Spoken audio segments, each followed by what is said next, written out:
Welcome to A Time to Thrill with me, your host, Amy Austin. It is February, somewhere, teachers tying.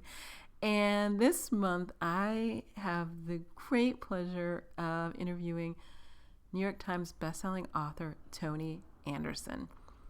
I swear to God, I met Toni, I don't know how many years ago. I last saw her at a beach retreat. I'm sure you're thinking these beach retreats have like hundreds of people, and they don't. And I haven't even interviewed half the people who go. I guess we're at ever-revolving cast because we probably are. So maybe there's like a total of 50 of us that have gone on these retreats together. It's hard to say, but last year was only 15 of us in January at the beach. Anyway, so this is Toni Anderson. She writes romantic suspense, or I think what she calls romantic thrillers.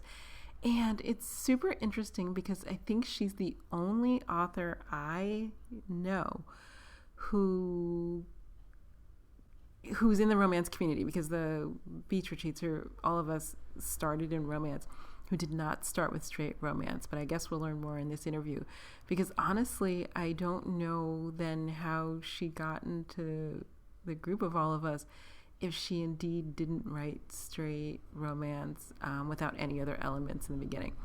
We will find out. Oh my God, I have so many questions for her. Toni is English. Toni lives in Canada. Toni moved across Canada. And I have so many questions. You may remember I interviewed Nancy Warren, her parents were English. They moved to Canada. She's now living in England. And there seems to be a lot of back and forth in these Commonwealth nations. And it's true for Australia. Us Americans, we don't get out as much.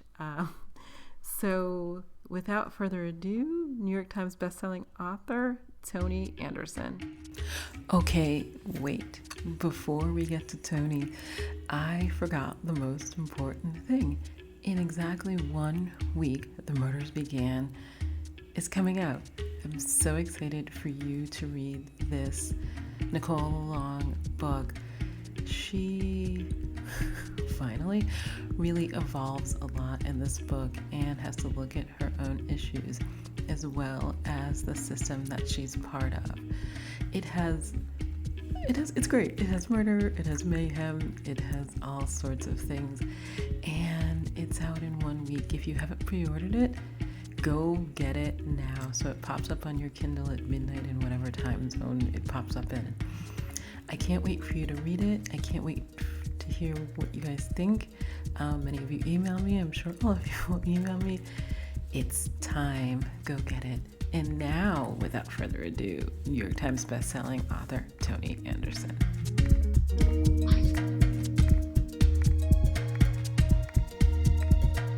Hi, and welcome to A Time to Thrill. It's me, your host, Amy Austin. This month, I'm so excited because I'm interviewing New York Times and USA Today bestselling author Toni Anderson. Hi. Hi.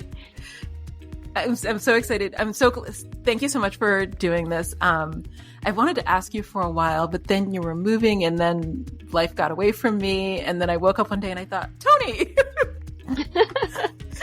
I know. Yeah, well, life is really busy. I'm thrilled to be here. Okay. I'm like a rabbit, so I have about 1 million questions I want to ask. But let me start with have you ever written I don't mean straight, like heterosexual, just plain romance? Because you're the only author I know in the romance community that I can think of who does not have like a treasure trove that we know of, we're about to find out, of like 50 Harlequins you wrote before you switched to thrillers or crime or suspense or however you want to call it. Yeah, well, I did try to write for Harlequin, but obviously the fact that I can't write straight romance means that it's probably why they would always say no, thank you, but no again. But yeah, I tried to write Harlequins. I tried to write presents, and everybody ends up with a dead body. So there's always a dead body turning up, and I'm like, oh, this isn't going to work. So no. So the answer is I don't have any straight romance, and I did try to write. Okay, I'm going to do this. Nobody's going to die. I'm just like, okay, I have no idea what happens now because so I feel romance is a lot harder than people think it is to write because you do have to concentrate on inner journeys. And, for me, I would get to chapter 3 and I'd be like, okay, we're good. Everybody's happy, because really what's the problem? You two are meant to be together. So let's just get this over with. so, I laugh because this is true. So I will say this. So I've written at this point now in my career, it's about half, but the romances were all in the beginning.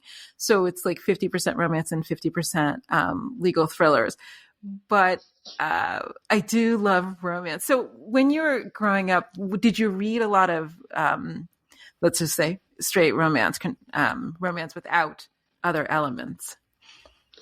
I did because growing up, it was kind of weird. So I kind of come from a very poor working class background, and books were difficult to access. So, any book that I have, I would have read 1,000 times. But then I discovered, probably in my early teens, probably way before I should have done, my granny's Mills and Boon collection. And I just went through that thing, like just glommed the whole lot in as short a space of time as possible. And then I discovered that the local library. So I would go to the library and I would get out all the, basically 12 books at a time. Mm-hmm. And they would think it was for my grandmother, and I would just read the lot. So yeah. So I did. I definitely grew up with, but adopted romance early, and I did totally fall in love. I love romance novels. So, and then when I moved to, and the UK is a different market too, so it's hard to find anything, or at least in the 90s, it was hard to find anything that wasn't either very straight romance, as in, Mills and Boon. And again, I hate that straight romance is also a title you like think, I don't want to use that word now, but it's just pure romance. That's where it's run too, right? Yes. Nobody wants to. Yeah, I know. I can't think of, when I was asking you, I can't think of a way to describe it, but I just mean romance with no other elements. No, just. Yeah. I don't know. I have a good word for it. So so during the 90s, me and my husband moved to, he wasn't my husband then, to Canada for the first time, and discovered basically romantic suspense in the Waterloo Public Library. So from Karen Robards and Suzanne Brockman and Nora Roberts and, a lot of the big names in the 90s that was filling that space. And just my whole world was just completely changed. It was like, oh my God, that's the best ever. And before that, I was kind of a fantasy reader because the UK it's very acceptable to read fantasy apparently in the UK at that point, but not so much romance. Oh, that's so interesting. So my first romance was my grandmother's house too. I don't know if I was poking around, like she read a lot of different things, but I was poking around and I discovered romance and I was like, oh, I don't know what got me about that versus all of the other things she had. But it just I remember it took my breath away. And then I read many, it was not good. I mean, it was like Punishing Kisses and, yes. he loves her because he never said so. It was not great. Not great. The hero treats the heroine really badly, and you're supposed to fall in love with them. I don't know what it is about, and I do like the fact that nowadays we are more able to separate the fact that this is a fantasy and it's not how you want to be treated in real life. Right. Yes. But it still was. There was something I'm still looking to figure out what that is. Was so many years later because it was the 70s. What was so compelling about those books? And they were like the Harlequin romance. They couldn't have been more than 40,000 words. And the women were always secretaries or something. And the guy, came in and was very mean to her. And then she fell in love with him. And then they were in love. I've read them as an adult and I don't quite get it, what it was so compelling about it. But as a child, I found them compelling. And then I read many, many, many of them because the library had them, but also you could go to what we called them tag sales back then, but garage sales, yard sales, and people would sell them in bags for 5 cents each. And that fit within my allowance. So I read many. Yeah. I remember the title, I think, of the first one I read was, I think, Sonora Sunrise or something. I mean, I still remember the title. And it's just like, and it was a cowboy, and they go out into the desert, and he's again mean to her the whole time. And then at some point she realizes that she loves him, but it's like literally, I don't quite know. I think he's mean, but he's hiding his real feelings. But really, it's like, what's the point? That's chapter 3. What's the point? No, get over this. No, the first one I read was The Taming of Tamsin. And they were British, because the name, I had never heard it before then. And she worked for him. I don't know if his wife died, his secretary died, somebody died. Somebody's like, you should work for him. And he sat up in his room working and like threw papers under the door, and she slid food the other way. And then they fell in love. Yeah, how does that happen? I don't know, but I keep it on my shelf just to remind me, as a reminder. I would love to get a copy of my first one. I'm going to have to look for it because. Well, that's the first thing I did. You remember when Amazon was new and it was all used books? That's the first book I bought on Amazon. I was like, God, I did, because I never forgot the title. So it was her name was Mary Wibberley was the author. It was the first book I bought on Amazon. I was like, oh my God, I can have this at my house. Like, it was amazing to me. It's beautiful. Not a great representation of healthy male-female relationships. So, no. Okay. So I have so many questions. So how can I say this? You Commonwealth people seem to move about quite often, in a way that Americans do not. I mean, we're not like in Canada, in Australia, in the UK. But many of you seem to move about much more fluidly than we do. So what made you move abroad? I mean, because that's a lot of people move the other way now. Most people I know, I mean, I know a lot of people I know who their parents came from the UK and they moved to Canada. But that was, the Wild West era. We need to settle. I mean, that's not the issue now. So what made you move? It's been jobs. It's always been kind of related to work. My trained as a scientist, so first of all, I think as a kid I always had wanderlust, and I think reading fed into that. You're traveling to other places even though you weren't going anywhere. So I had dramatic wanderlust that was only.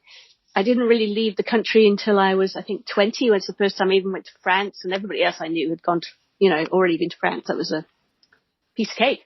But I hadn't. So I was always filled with wanderlust, and I always wanted to see the world. But then when I started my science career, my second postdoc was in Ontario. And so, I went, and my husband, who was then my boyfriend, came with me, and, that's how we kind of started. And then then he was doing the same sort of job as me. And then his next job was, we went back to Scotland, but his postdoc was set between Scotland and Australia. Wow. So, okay.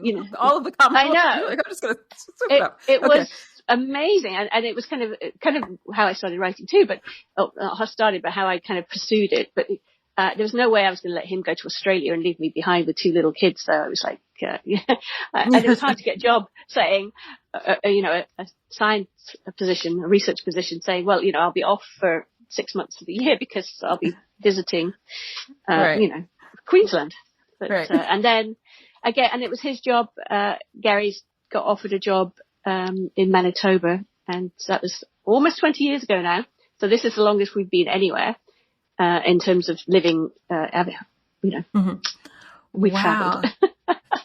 I have so many questions. How was Australia? So I was going to go, then COVID, and then I was going to go last year, and I just didn't have the energy, believe it or not, for that long of a flight. Like I was just like,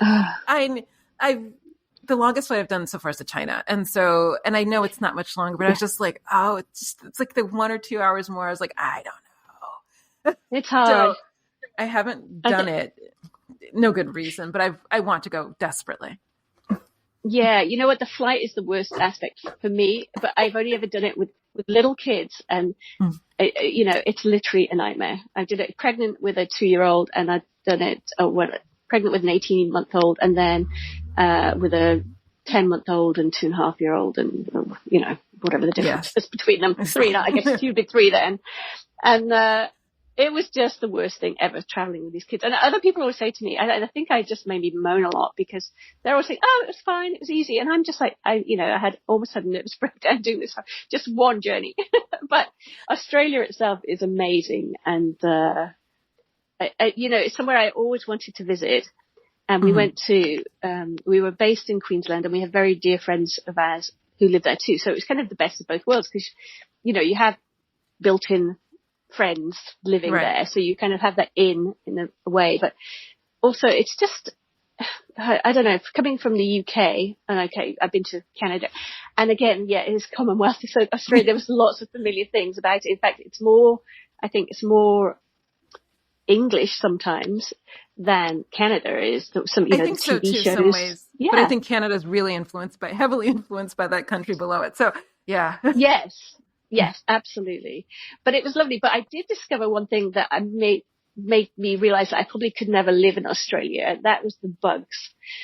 And I have never seen, spiders that size and just bugs in general. It was just pretty much horrifying to me to live that.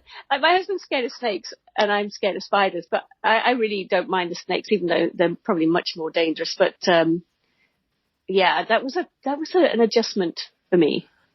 I can imagine. I've heard, I've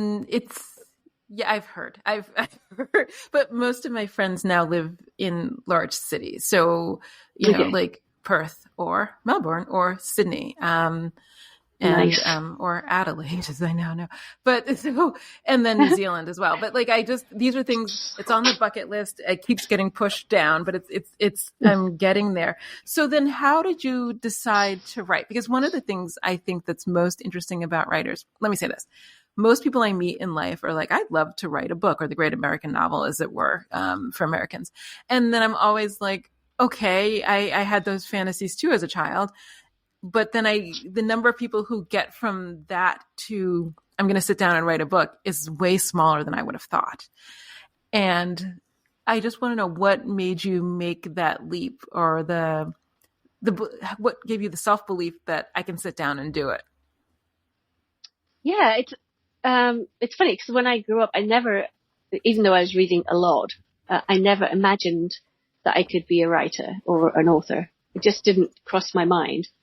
And then I remember I used to keep all these diaries and, journals to myself when I was a young teen. And then my sister read them and she told everybody everything in them. And I stopped writing anything for a decade because I was so traumatized by the whole experience.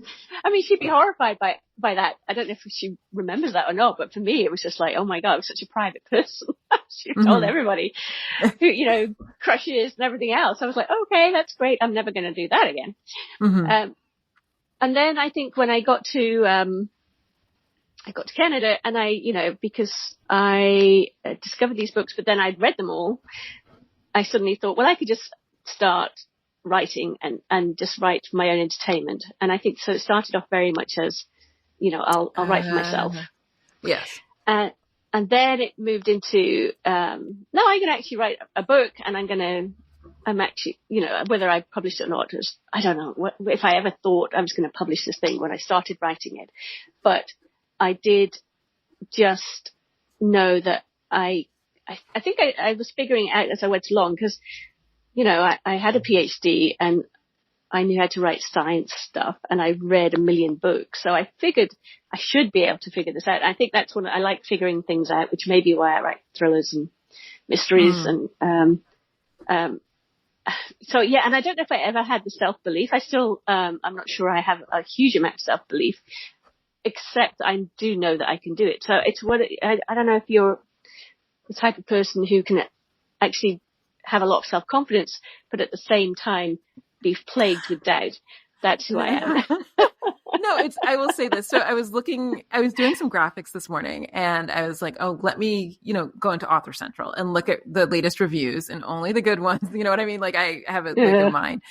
And so I was looking in there for the reviews. And so I got a few, and I did one graphic and then I did something else, but because I got bored, but all I could think of is, okay, when I look at the reviews, I'm always convinced somebody's going to be like, why does this woman think she can write a book? This is not a book. This is like a collection of like letters and sentences. And she somehow thinks she's put together a book.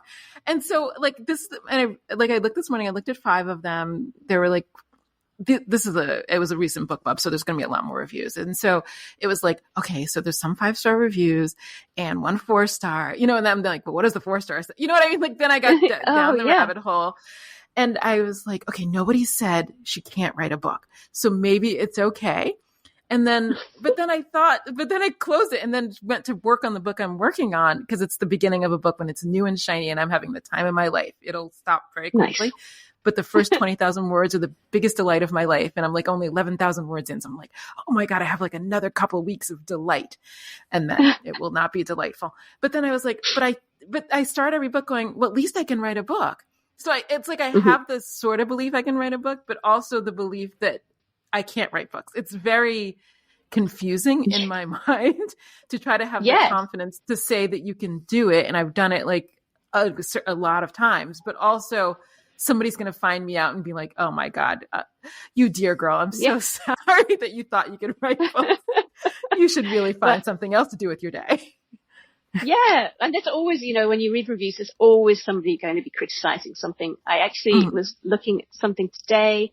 I accidentally saw a review and it was 5-star, but then I read it and, it's always talking about my editors need to do this, this and that. And I think I've got 3 editors, and if none of these editors who are, all professionals can pick up these things that you hate, then maybe it's either style or maybe, I don't know. I'm really wrong about this stuff that you think you're convinced you're right about. So yes. I appreciate people's opinion, but at the same time, sometimes I'm just like, I don't know if I should value your opinion more than I value myself and 3 editors. So I have that also because I have a book out to the editor right now. She's doing it today. So I know I'm going to get it this evening. So like I've had all of these thoughts today. The other thing that I struggle with reviews is that sometimes they poke at the thing that I know I'm the worst at. So the thing I'm best at, I know, is dialogue, and the thing I'm worst at is like endings. And and then people will sometimes email me, and there's a character who I'm writing about now, and whose story was, I thought, sufficiently finished for the book that it was, and now I'm going to really get to her 4 books later, whatever. But people email me and they go, well, what about Lulu? And I'm like, oh my God, we're getting there, but somebody else died. We had a whole investigation. She was just mirroring what was going on, but we will get there. But I can't tie up every character in like a 14-book series in every book. Like you're not going to get, all the loose ends, but it's the endings. I know I'm not the best at endings. And I know that's the one thing people are like, it was so great. And then she got to the end and I'm like, yeah, I know. I've always told that I rush my endings to a degree, so but do I. the endings that actually appear in the books are probably about 6,000 words longer than my original ending, because I've already added like everything. I'll normally add a scene at the end that I don't write until the book is kind of more or less done and I know what I want to say at the end and where it's going. And I also then I'll have my editor tell me, I really think you need a little bit more closure on this aspect. I've learned to appreciate the epilogue is all I'm going to say. Yes. Yeah. But I think, because I'm writing more books and because my books they're very condensed. So, I've got 19 books in this that are written in this series, and it starts in November one year, and then we have then we have to next Christmas, so 13 months. And now I'm only in February. So it's like 14 months long for all these books. So the timeline is very condensed, and I cannot then give everybody the weddings that they want or the, I know. These people have met, they've been in love for a week and they're committed. I know they're committed. Everybody knows they're committed. They've had a week of like trauma to fall in love. And then, I can't tie everything up in a neat epilogue all the time. I mean, I try my best. I feel like I do an okay job, but the next book is probably going to start tomorrow. So it's tricky. It's a difficult balance. I do the same, and sometimes I wonder if people need a break. It's like she just left the sex trafficking ring, and now there's a murder. And I'm thinking maybe she needs a pause to collect herself. Because I look at the timeline's already, it's well fixed. I mean, I have a whole, I use Yeah, Beyond Timeline, but I have the timelines well fixed, so it's I set use that too. very much in stone. So nobody's getting a pause, but I do think about it sometimes because she just goes from thing to thing to thing. And I do feel bad for her. So I guess I the know. question I have is, now that you're you've written like, a body of work. How can I say this? Are you still writing for yourself, or do you think you've shifted to writing more for readers? Both. I still think it's both. Because, but I am aware of reader expectations, obviously. Mm-hmm. But I think I write for myself because I like, and I probably am my own worst enemy, that I like kind of complicated plots, and then I like to surprise myself with, and this is my ego talking, but how clever, and some people might think they're not clever at all, but for me, I'm like, oh wow, how cleverly I sewed that little thing up. And sometimes I do think it's clever, and other times, when I haven't quite nailed it. And I think that because I have a book with my editor right now, and I know there's things that I need to tie up within it, so I'll never think that I've completely nailed it. So yeah, so I am writing with readers in mind, knowing, like I'm not going to kill puppies. Mm-hmm. So not that I actually want to kill puppies, but you know what I mean? There are certain things I would never do because I know readers really hate it. I have killed cats and snow leopards and things, so but that was part of the plot. It was the plot. That's fascinating. There was actually a book 2 years ago I started to read, and I knew he was going to kill a dog, and I quit the book. And I thought, everybody said it was great, and I'm sure you said it was great. I said, but I don't think I can do this. And I think I had to nope right out of that one. I don't have the tolerance actually, I don't have the tolerance for killing of pets. That's actually my thing. I just don't, you can kill all the people in the world, but 2 pets, I'm like, I'm out. And I don't know what that is, but I get it, because as a reader, I'm like, oh, I loved you, but I'm out. Yeah. I don't know what it is either, but it's really, I don't know. I don't know why we can torture fictional human characters, but torturing pets is just that step too far. But it is something that I would shy away from, unless I was writing a horror. Yeah, no, which I don't. I can barely read horror. It gives me nightmares, so I just don't do it. Because I learned early on, like when I was 13, and I was like, I can read Stephen King and when that era was really big, and I was like, or I can't. It turns out that's not a thing. It's not that the writing's not good and the story's not good. It's just that I would like to sleep undisturbed. Yes, I agree. Okay. So if you never wrote romance only, is there a reason that you include romantic elements? Because there are other people. So let me say this. Well, okay, I'll speak for myself. I've written romance and I've written crime fiction. Never the twain shall meet. Like, there's literally no crimes in the romance, and there's very little romance. I mean, well, I don't know. No, she's on her 5th guy. That's not a romance. There's no. She cannot complete a successful relationship. So there's no romance in the crime. She's a serial monogamist with poor choices. So I do. So I'm actually reading it now. I'm like, such poor choices. She made so many poor choices. But it's neither here nor there. At the time, I didn't realize she was going to have a series of poor choices. I thought it was just one at a time. But what is it your love of romance that makes you include the romantic elements, or what made you blend the two? I mean, you're not the only author, obviously, who writes that way, but most of the authors I know who did that added the crime later. Yeah, I think it's what I'm most drawn to as definitely as a writer, and it was as a reader, less so now. I probably read less romantic suspense than I used to when I was beginning my writing journey. But I just, I know a lot of people then, migrate from romance to romantic suspense into straight thrillers, and I know I could do that. And that I might be doing something like that, except for I'd still have these characters and they'd still be having their relationship. So I think it'd be more along JD Robb type of thing. So, I was thinking that. But I love the romance relationship, or maybe just the relationship arcs. And I think that if I'm just writing a straight crime thriller, I'm not sure I would get as much out of it. And some people would think they're probably better books, because I know that's how some people think. But I really love having the romantic angle in there too. So then I'll ask you this, because you were just talking about it in terms of the timeline. Then do you worry about, I think about this, and when I read romantic suspense, I don't write it. I don't have that capacity.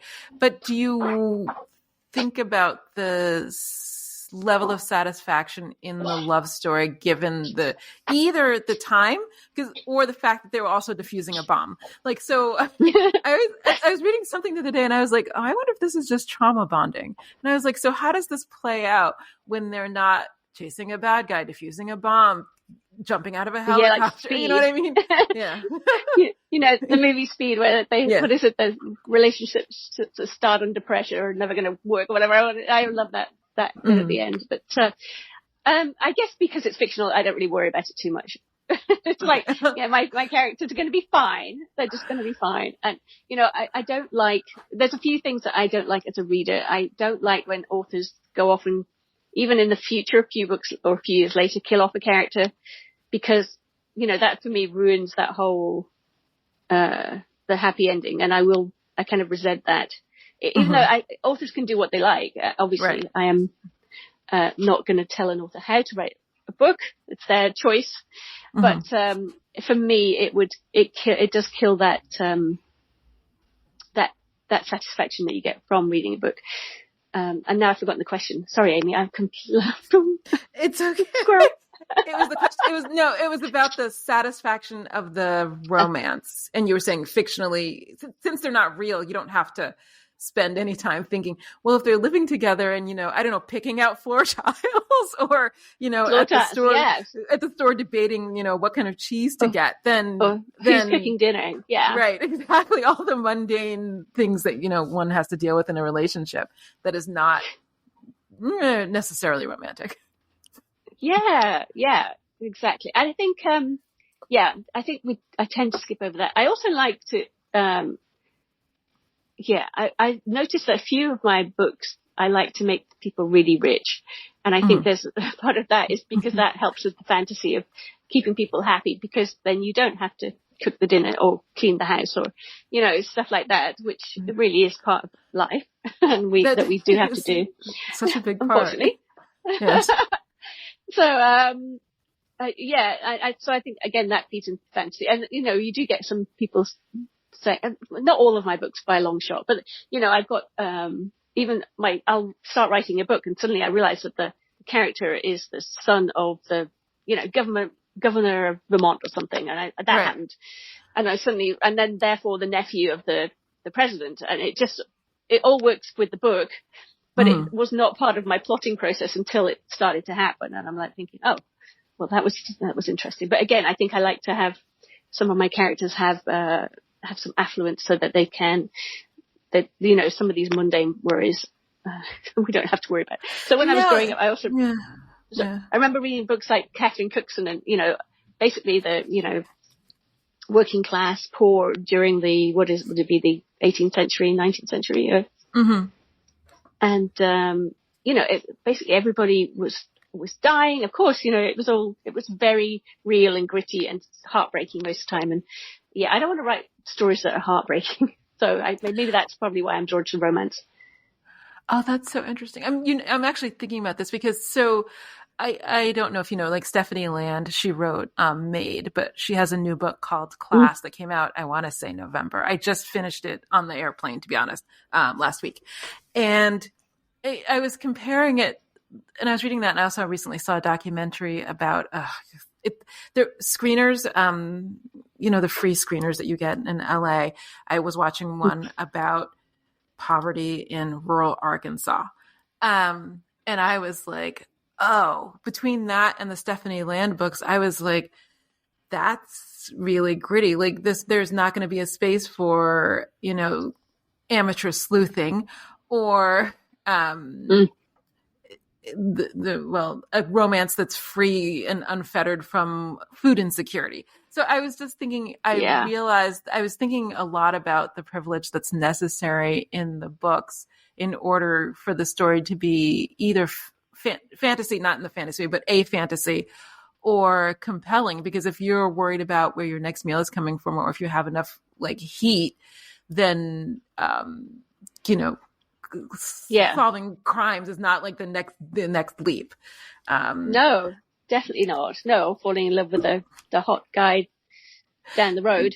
It's It's probably not. less, it's more about security, like say, than true love. I don't know. True love, whatever. Yeah, True love. yeah, no, and but it's because I read everything, and so then I was down in this spiral, and I was like, well, that's then, and so Stephanie Land, whose books are based on her real life, gets some criticism about the life choices she has made, and I was like, well, this is not it's not whether or not she's going to open a cupcake bakery, you know what I mean? Like that's not Yes. where she is, and it's just interesting to think about that, because I do have a main character who started off, well, I don't want to say poor. She started off in student debt, which is different than abject poverty, because you can just stop paying the debt and also still eat. Yeah. But the debt, now I realize the debt hanging over her head is not the same as not being able to eat. But I do like some obstacles. I don't know. I was just thinking about it. And also, but then there's also billionaires, it's at the other end of the spectrum of Yes. books. Yeah. But it just, I spend a lot of time thinking, probably more thinking than writing, and I should probably spend more time writing. So what made you write? Because one of the things you do, which I would actually never do because it requires research and I don't want to do it, but what made you write about like the FBI, as it were, and something that's very specific and bound by like a lot of norms. And I don't write amateur sleuths, but I love the idea of like just being able to bumble into a scene and do whatever you want with no rules. And then I write lawyers, so they have rules, but they're not as circumspect, and they don't carry guns. So that makes it a different like milieu. Yeah. Well, I think I was very attracted to setting books in the US because, well, the readership's there, but also, believe it or not, it's a very interesting place. I don't know about that. I know we have a lot of crime, and we have a lot of crime and guns and like chaos in that sense. Okay, well, maybe that's maybe that's the interesting, but it's more than that. But I deliberately wanted to set something in the US. I wanted to have a series that had kind of an overreaching arc that gave me some structure. And the FBI, because it was federal, so it's everywhere within the United States, it provided that. And then, I mean, my first books that I wrote that involved the FBI, I hadn't done the research because literally I started writing in the 90s where, the website was kind of like, was there a website? But if it was very Unix and, a couple of sentences. And then so I would, and this was, so when I was finally sat down, I'd started to write books when I was doing my postdoc in Canada, but then I really started when we moved back to Scotland. So I was sitting in kind of this little attic bedroom, trying to Google the FBI, and I felt like the most ridiculous person ever. So I didn't reach out to them, which I do now. So I just used all the resources that I could find, which was very limited at the time, to a few biographies and, and my imagination, I think. So, and what I'd picked up, I guess, what you absorb throughout the years. But when I was able to feel confident enough as I am actually a writer, and reach out for from real research questions, so with some solid answers to how they might actually do certain things, I did feel that it certainly added to the books, but it also added to my knowledge base. And so the more research I've done, I've kind of fed into that. And it's still the kind of choices I've made still fulfill me, I think, because, and for a start, I have, my first hero is an assassin. who I feel like he's one of the most loved within my series. He's the most loved character, even though I'm like, technically he's a serial killer, but in reality, you know. Now you've unearthed my fundamental problem with law enforcement sometimes, because it's a double-edged sword, and I don't like either both edges of the sword. Yeah.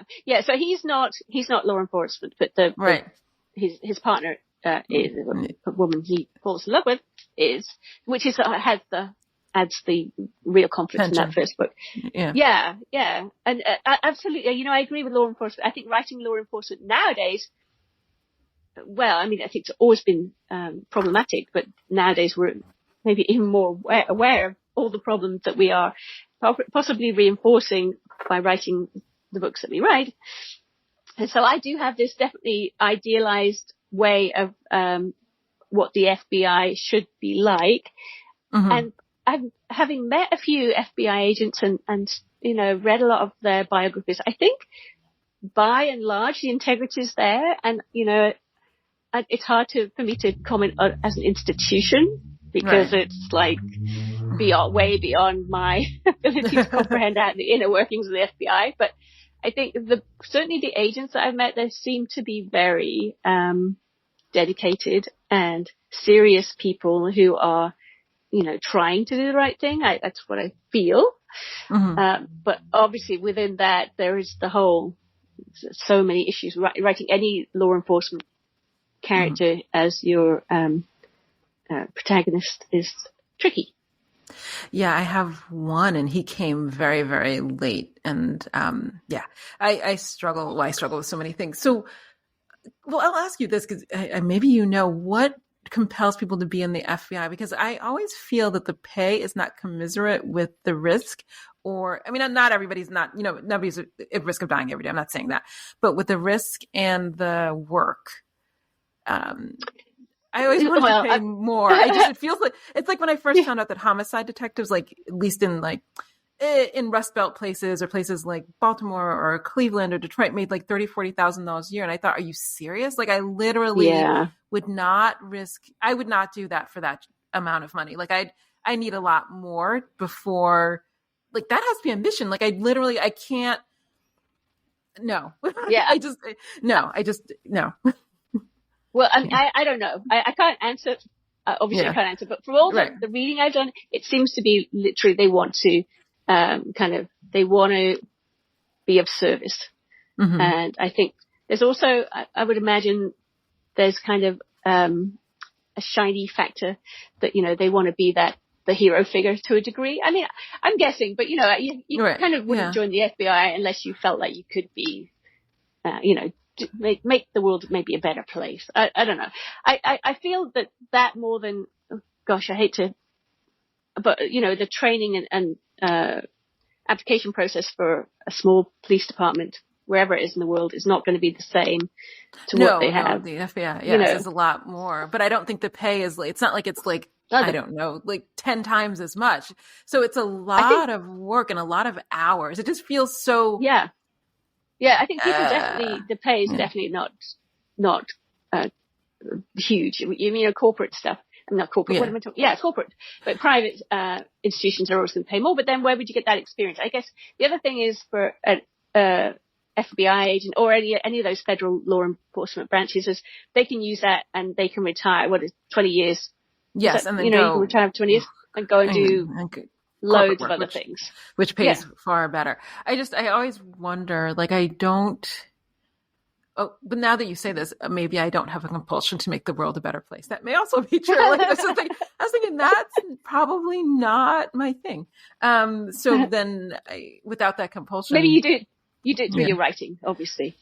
Well, yes, I do have some, I have some lofty idea that if people just realize how bad whatever the thing is, the social issue I'm talking about is, then let me move to action. And I will say this, for the reviews I read, people are like, I had no idea it was like that. But I don't know what to do. I don't know what happens with that awareness. And I'm not saying people should. I'm not out there like also like writing a reader's note. Also now write your congressman. I'm not saying that at all. I just want people to be aware, because I always feel like there's a lack of awareness about random social issues. In the beginning, I wrote about like foster care and just some of the things that people don't talk about enough as far as I'm concerned, but that do exist in a way that affects a lot of people. But that's just the thing that bothered me at the time I started writing books. Yeah. If I started writing now, I might write something completely different. Yeah, I don't know if you would or not. I think some people, there are social issues that come up, even in my book. So, there's the whole death penalty thing. So the first book in my main series is, within it, there's this big arguments for and against the death penalty with facts thrown in. Try as little as possible, but so you don't slow down the pace. But and the fact that it costs so much more to keep people on death row than it does to actually imprison them for life, and all the other issues that go on with that, and so it's kind of, there are some meaty issues within it, but I'm very aware of, I don't want to preach to people, which I think is it's a very fine balance between, and I'm sure you do it brilliantly. I don't know. I got one. So I'm going to say this. I got one review once where somebody said, "I wish you wouldn't." What did she say? Or did she email me? I feel like somebody emailed me and said, "I wish you hadn't talked about this thing." I don't even remember what the thing is. I'm sitting here. I don't actually know. I remember the email, of course, and I was just like, "Yeah, I'm not going to back down from that one." Like it's Yeah, I find I get weird emails about people can be very tolerant except for one thing, and then they'll email you and say, I wish I'd never read your books, and I'm never going to read your books again because you included the last one was the term psyhead or cishead, and why do we need this term? I looked back at the paragraph it was in, and it was perfectly appropriate because she said modestly, it was very appropriate for the conversation they were having. And they were literally labeling each other. So it wasn't like just out of context, but I have pages and pages of acronyms at the back of my books, which I wish I didn't have, but I do because people will ask for them, so therefore they're there. But I was like, I did reply to this reader. I said, there are like 200 acronyms in this book, and that is the one thing that you had to stop to look up, and that tripped you up. And I'm sorry, but I'm not sorry. I know, not sorry. I wish I remember what the email was about. It bothered me at the time, but obviously not as much as I thought, because I literally can't remember. But I was just like, yeah, but you bought 10, so we're good, right? Like we're even, we're even Steven. If you quit at book 10, that's fine. Like we're even Steven. Yeah. And I think that's the thing. And I like the fact that readers feel that they can email to a degree, but then as soon as anybody thinks they're actually going to influence what you write or how you write it, that is the line that I don't think I would never cross. And I certainly wouldn't write to another author and say, I think you really need to do it this way. Yeah, I just feel that that for me is a boundary that shouldn't be crossed, and yet people do it all the time. All the time. Yes, all the time. That's so interesting. I think that, yes, I do. So I get a lot of reader email. I still have not figured out why, because I feel like the reader email is not commensurate with the number of reviews on a book.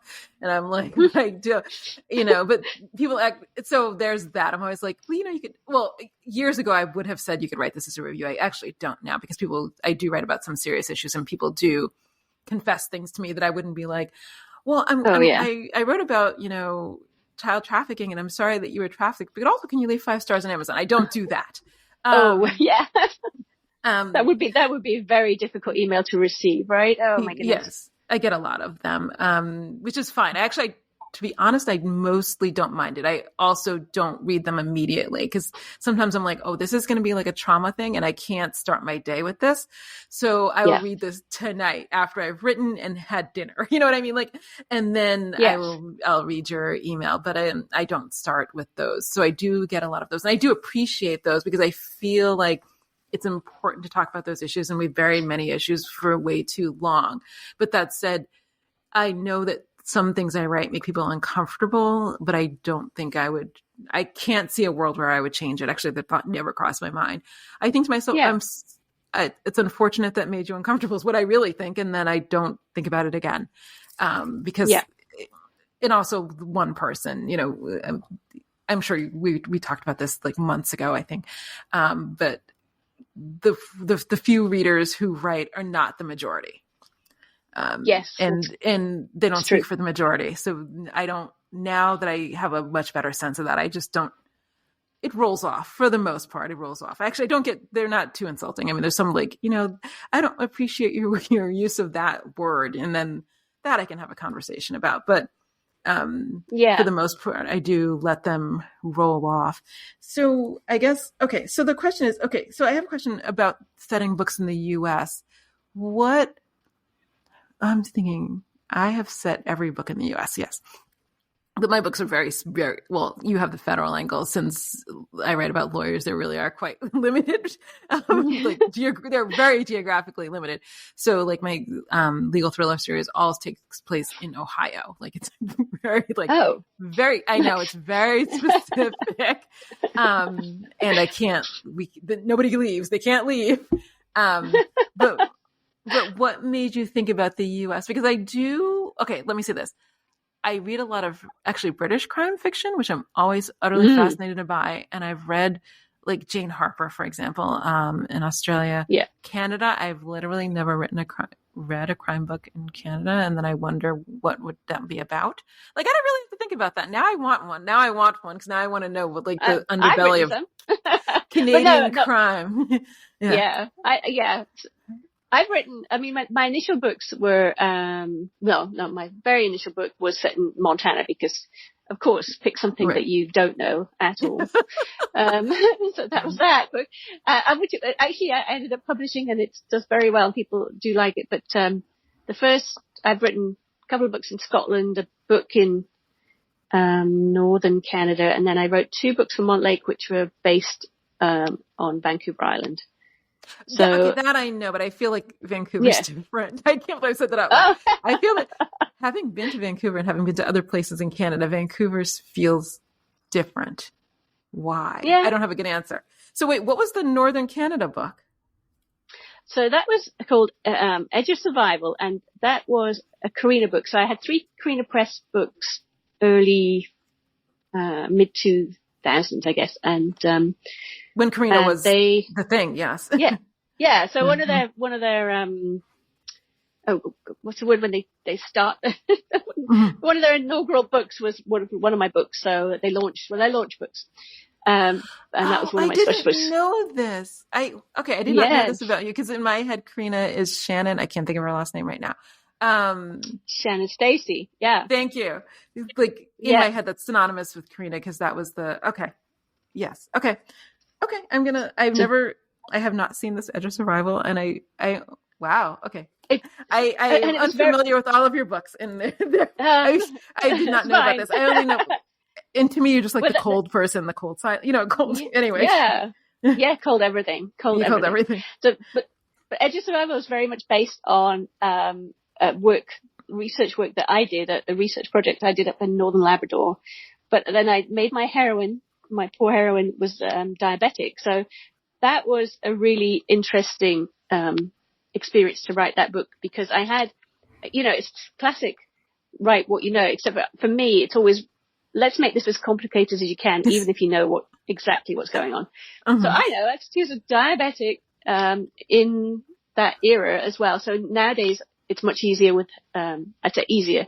I don't mean that that's probably quite condescending actually, but I think from the people who have diabetes that I've spoken to, the pumps make their lives much easier. No, I had diabetic friends in college, and that was like the late 80s, early 90s, and there was a kit and everything now, and now I have a friend who has a pump on her arm, and so she has said that it is light worlds away, and she's like, she has type 1, so children now have a whole different world than her, like measuring and figuring it out. Yeah. Yeah. Well, my poor heroine was in the sticks in the middle of nowhere, and she's managing diabetes, and the hero thinks she's a junkie because she's injecting herself. So I have all that whole stuff going on, but I really do love that book, because I gave my 2 main characters such conflict. So, and he was an SAS, former SAS guy, but now he's a helicopter pilot in Northern Labrador, and he has PSD, but he has PSD to the point where he really has, it's not like, I don't even know. It wasn't PSD light. He was really struggling. So at the end of the book, also they do definitely get together, but he has to go into basically treatment first before they really get their happy ever after, because that was literally too much you couldn't solve that by falling in love. He had issues. Yes, the magic, serious the magic, whatever, the magic penis vagina, whatever it is, the magic thing was not going to change who they are. I think that's so interesting because I do wonder. So I've read like probably thousands of romances, but some of them, actually I was looking last night, so I have jet lag, so I was up too late or too early. I know. I was like, well, what can I read like romance wise? And so I'm reading recommendations at like 2 a.m., which is not what I should have been doing.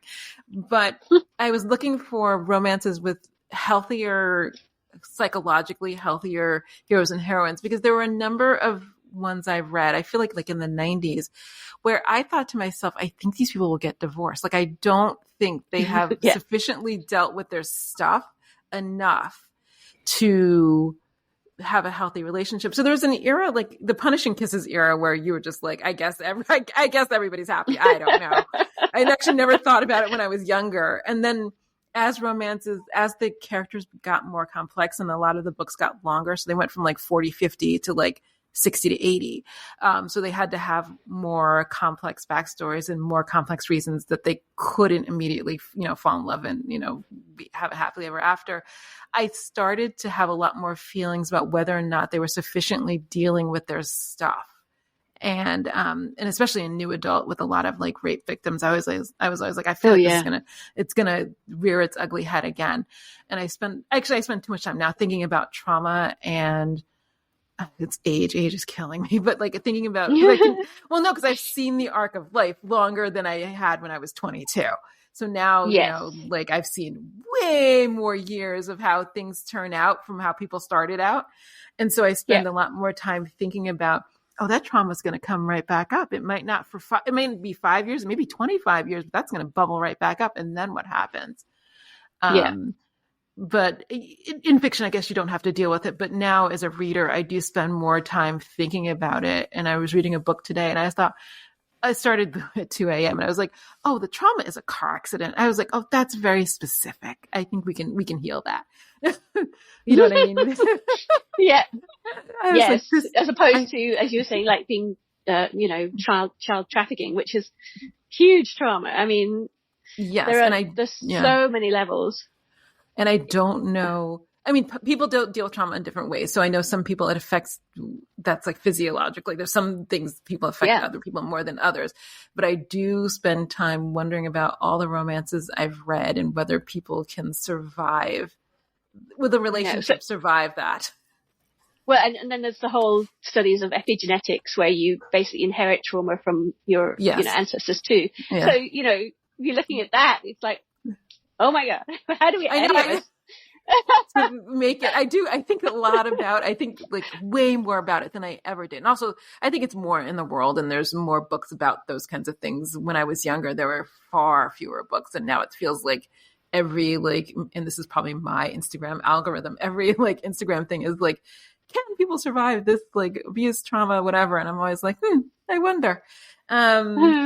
And now I told you I'm reading about cheating. So now I'm like all down into whether or not, like what happens after like people leave cheaters. And from reading the website, it doesn't seem to go well. They seem to have a lot of self-doubt for years and years to come. Yes, of course. Because that's one of the things this hero, which I don't get a lot of complaints, but I know it's kind of a complete taboo, but I did it anyway in that Edge of Survival. He basically sees the heroine. He's in the helicopter, so driving. Piloting, and I think he knows almost immediately that he could fall for this woman. So he sleeps with her best friend who's also there, and it's like literally, he is complete self-destruct. And so a lot, and obviously, in romance, like whatever, don't have them sleep with anybody else. Like, but that both the best friend and him are self-destructive characters. So it kind of, for me, it worked totally, and I think it works in the book, but I know there are readers that would hate that. Yes, I have one cheating romance, and the emails, they were not, I like, people bought it because it had a compelling title, but the emails, man, some of them were like, oh, it was not good. It was a slew of, it was a lot. It was a lot. People either were, this happened to me, or you're going to hell for writing this. It was a polarizing book, and it sold well in like 2014, but I don't know. I don't think I'd ever do it again. It was just, it was a story that came to me and I really wanted to tell it. And we are where we are because of it. That's right. In the subsequent book, that one did well. The subsequent, I think, just tanked, and I was just like, I have I don't have regrets. If I did it over again, I don't know. Actually, I don't know. I'm trying to think how I would market it differently, and actually, I don't even have an answer. So maybe there's no solution to that. Maybe not. It was a soft love triangle. I don't know. I thought the person, she cheated on her husband. I thought her husband was so compellingly awful that people would accept it. But apparently my idea of compellingly awful and other people's idea of awful is not the same. I have actually had that experience too. But my poor heroine, who's her husband actually, he was abusive, and then he commits suicide or kills himself in front of her. But there was, that's her trauma. It's a massive trauma she's carrying. But she deliberately sleeps with someone when she's separated from her husband as part of her process of moving on and healing. And that's the hero that comes up later is the guy she slept with. Right. So, but I do get emails saying, I think she's probably one of my most unlikable heroines, even though that not to me, but to some people, because she was technically married at the time that she slept with this other guy, and Yeah, I can't believe we're talking about that. I haven't thought about this since like 2014. But I remember sitting here, like where I am now in Budapest, and the editor, it was this publisher. Well, that's a whole different conversation. At the time, wanted to soften the husband at the beginning. And I think I did make some of the edits. And I often, like, I still think about this sometimes. I'm like, should I go back and just have him be as he originally was? And I was like, but even then, I'm not sure if it's awful enough where readers would feel that her behavior was justified. I felt her behavior was very justified, but but she is the most unlikable heroine. Her name is Hannah. People hate her. It's fine. It's fine. I love her. People don't like her. And it's like almost 10 years later, so I've let it go. But for a couple of years, I was, when emails were still like thick on the ground, it was a constant irritant in my life. It was just like, really? Okay. I know. They're holding your fictional characters to these very, very high standards. And yes, I felt that I was like, but she needs to get away from this guy. And I think until she met the second guy, she didn't realize like how bad the first one was, and that she could have something different. She wasn't going to be compelled to like live this pattern. But that apparently, however I told it, wasn't compelling enough to get people on her side.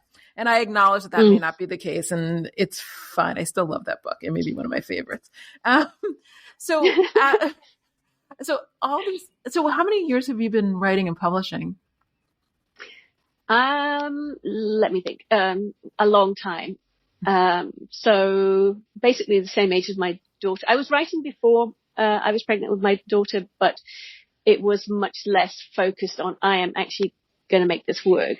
Right. So some 2000, so 23, 24 years. So, and I think I spent. And then my first book was published in 2002 with a small press. No, 2004 with a small press. And then again, those books with small presses and even Carina Press, wouldn't have earned me enough to live on. So I was looking after the kids because it was during one of my many moves. So the moves have kind of fed my writing career in various stages. So when we moved from Scotland to Canada again, to Manitoba, the age of school went from like age 4 in the UK in Scotland to age 6 here. And so I suddenly had the kids for another 2 years. And I just said to my husband, I said, well, I'm using this. This is going to be writing. I'm going to write. I'll look after the kids too, because of course that's so easy. Let's see. I tried it too. I don't know. Like I feel like there's a lot of hazy years. I'm going to be frankly, I feel like there's a couple years I don't remember much, but there's a book, but I don't remember. Yes. Like if you asked me about it, I was like, there was a lot of sleep deprivation and a child and a book, but that's all I can say. Yeah. And I say that Walt Disney probably raised my children as much as I did. I make that joke a lot, and I sometimes look at them and think, I don't know is this true or not? Because, I was there. I was the one carrying them everywhere and doing this thing and taking them to school and everything. But I do wonder, did I do that? It's constant mom guilt, especially working mom guilt. I work from home, but did I give them enough attention? They wouldn't have wanted me over them all the time anyway, but making glitter things or whatever. But so I had a no screen time policy, which that's why the flights were awful. We're not going to get into that. I relaxed that. Yeah. I think I took 2 long flights, and I was like, yeah, he can watch all the movies he wants. Like, I can't believe I'm trying to entertain this child. Like, I had a crick in my neck from turning my neck to look at him for 11 hours. And I thought, never again. Never. Oh my God, the panic. Never. But I will say this, my child, I remember the first time he made fun of me. So maybe he was 2 or 3. And I asked him something, and he's like, Mommy, I'm you. And he sits up and he pretends to be typing, and he says, I'm in the middle of something. And I was like, I must have said, I know, but I realized I must have said it so often. And I asked him later, I said, how long was my middle of something? Because in my head, I was just going to finish the sentence, and then I was going to get his food, diaper, I don't know, whatever. But he said it was like sometimes 10, 15 minutes before I could get out of it. And I didn't realize that. And I was but that's kid time too. Yeah, I know. Kids, it may have been 2, so but I for just 5 minutes. Yeah. But he said it always felt so long. And I was always like, as soon as I finish this sentence, paragraph, page, then I will stop and do whatever. And it's true, I would stop, but the time between him asking and me doing, there was a lag. There was a lag, but yeah, I think that's, is that really a problem? Is that really a problem that you just had to wait, or my kids had to wait for your attention? No, I don't now. I don't, but there was a lot of guilt for a number of years, and even so much guilt during COVID. So during COVID, he set up shop in the dining room. I don't know why. He could have been in his room with the door closed, but he set up shop in the dining room, and was doing Zoom, and he set up shop, and he did something, and he's like, I'm going to do this exactly the way you do work. And he set up, it was so interesting. And I thought, oh, I'm not as invisible as I thought. I felt like the work was invisible, and then I would get up and close the door and then come down and cook food in the kitchen or play in the playroom or whatever. But it wasn't nearly as invisible as I thought. She was super observant. So the writing is for him. I now know this, that the writing is so deeply entrenched into who I am, but I feel like it came in later in my life. I'm like, because he meets you, I'm like, I used to practice law, and I had jobs, and I went outside the house and did all these other things. And he's like, yes, but that's not my experience of you. And I thought, that's true. Wow. I know, but part of that is because of him too, though, right? Having your kids also change how you're going to live your life. So, you probably... Because I had to stay home. I mean, I didn't have to stay home, obviously, but I did stay home. So I think the writing actually developed because I was home. So it finally gave me that freedom to, well, now I'm here all day. So, and he did nap a lot in the beginning. So for the first couple of years, that's the hazy part. I was able to write when he was napping, or when he was on my lap, or when he was nursing, and all of these things. There were long stretches of time where I could write, and that's really when I picked up the pace, because it made me structure my life more. So the other question I have about your books, and I think it'll probably be my last question, is now that you can, looking back through time, now that you can look back over your entire catalog, as it were, do you find some common themes? Whereas you didn't consciously, set out to write whatever. I've noticed that when I'm writing my character, the sheets that I use to start conflict tables and stuff like that, that I always have a character who is good enough. You know, they always believe they're not good enough, and then, but they always end up being good enough. So I've noticed it's like almost every book somebody has to prove that they, you know, that they're good enough. So I wonder, that could be my personal theme. Throughout, I'm trying to prove it in every book that I'm worth it.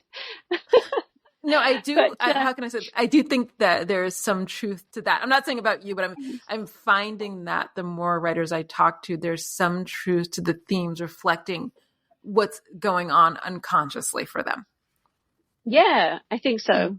I you know, I don't even know if I can get away from that. So it'd be interesting. I have been trying to work out different conflicts, but at the bottom, I reduce them all down. I keep going back and back. Okay, proving they're good enough, proving they're worthy. It's like, okay, we're here again. But I mean, I guess I like the whole, you know, I do like the whole love conquers all in the end, or that, you know, that there is, that there are happy endings. I you know, even it might be not the theme, but I like knowing in fiction, especially, that I can create a satisfying ending. Okay. So my last question is going to be the oddest one. Have you ridden a helicopter? I have, yes.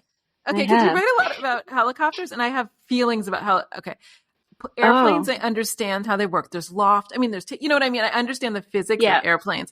While I understand the physics of helicopters, I don't feel they're safe, because fundamentally if they stop working and they drop, as opposed to a plane, which can glide. Oh yeah. So they're very dangerous. So I just, but you use a lot of people ride, pilot, whatever, helicopters in your books. And I always think to myself, Yeah. You know, it was actually my first career choice in my whole life was I wanted to be a helicopter pilot. Oh my God. Yes. I didn't realize it came out so much. Oh my God. Okay. Sorry. I don't know if you use it more than other people. I just feel like you're helicopter heavy. And so that's why I was going to ask you if you've ever ridden in one, because I, you know, there's like, you can helicopter over the Grand Canyon. I've actually never been to the Grand Canyon, but sometimes when I travel, like a helicopter is a choice. And I always think to myself, nope, not making, I don't think they're inherently dangerous. Well, actually, I think they are. They are. I really believe they are. When I was doing that research, I'd been in a helicopter before, just some air show in the UK years ago. But then when I was working in Northern Labrador, I was being shipped by a helicopter from a ship. I'm trying to think. It was an icebreaker. That's the word I'm looking for. It was from an icebreaker to the research site, and back every day. And, you know, the safety, there's so much, you really have to worry about your safety. And the thing that attaches some of the blades on the top is called the Jesus nut. And I just think, you know, because basically if that comes off, you're done. Yeah. And it was things like, you know, landing on the ship, you know, if they're going to crash, they will abort and land and go into the ocean. And you're like, right. So you're going to kill me we'll kill you rather than everybody else. And I get that logically. Logically. Okay. Did you enjoy the helicopter rides? I have so many questions. Like you know what? I'm kind of scared of heights in a degree, which I wasn't before I had children.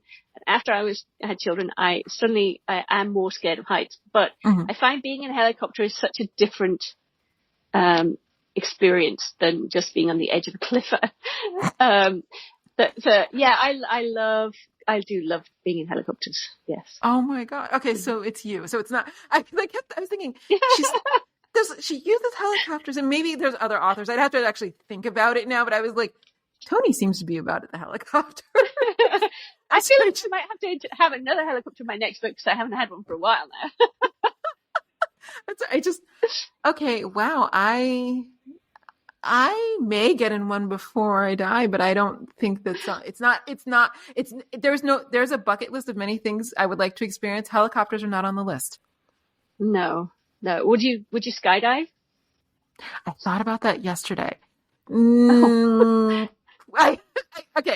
is when I'm writing a book, my mind tends to wander. So I literally thought about it yesterday because I was thinking about these like bucket list items. Probably not, but I wouldn't say no, but it'd have to be low.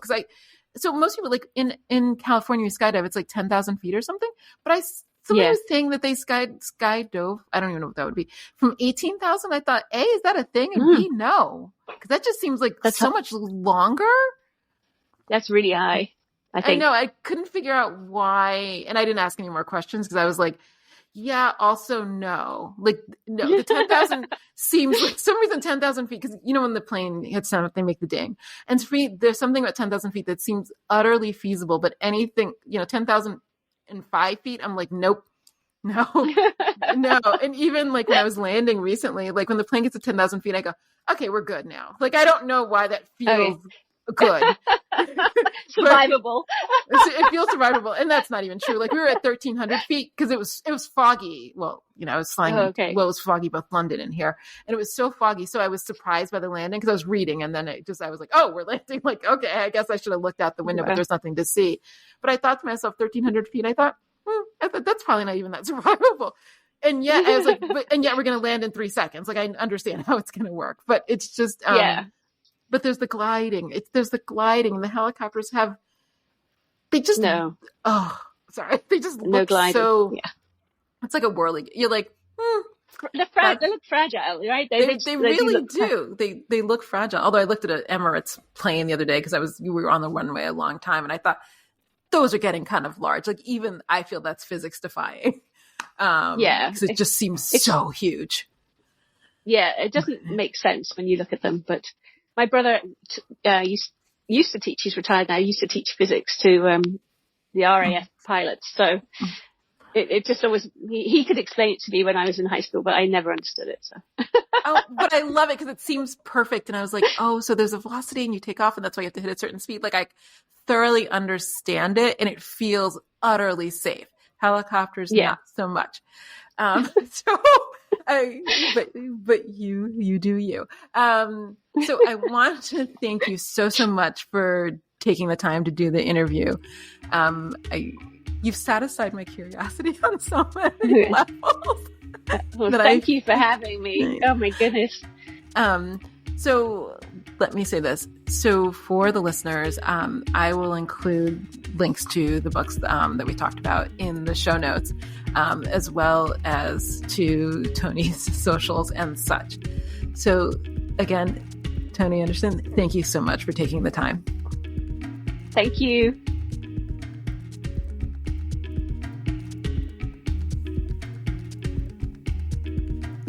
This has been A Time to Thrill with me, your host, Aime Austin.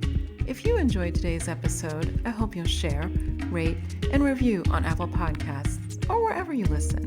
It will help others to find and enjoy my conversations with brilliant women creators. Also, please hit the subscribe button on your podcast app.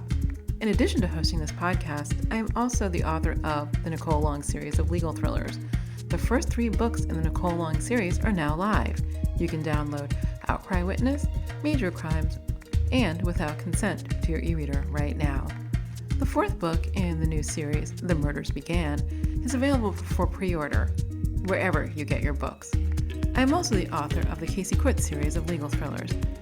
These titles are available wherever books are sold, your local library, and also an audiobook. You can also find this podcast on Facebook at A Time to Thrill. Thanks for listening, and I'll be back with you soon with more great conversations.